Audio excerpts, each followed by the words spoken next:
আমাদের এটা 58 ইয়ার এর পুজো। তো আমাদের এবছরের থিম হচ্ছে অন্দরে অন্দরে।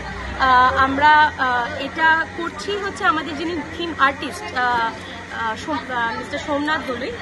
সোমনাথদার এই আইডিয়াটাই ছিল যে আমরা যেহেতু মহিলা পরিচালিত পুজো এবং বহু পুরোনো সাউথ ক্যালকাটার মহিলা পরিচালিত পুজো, আমরা মানে উনি চেয়েছেনই যে জিনিসটা মহিলাদের নিয়ে করতে, যে একটা মহিলা বাড়িটা যেরকম সম্পূর্ণভাবে গুছিয়ে সুন্দর করে রাখে সেইভাবে যদি আমরা প্যান্ডেলটাকে তুলে ধরতে পারি, মায়ের মূর্তিটাকে, মায়ের পুজোটাকে তুলে ধরতে পারি, সেটাই আমাদের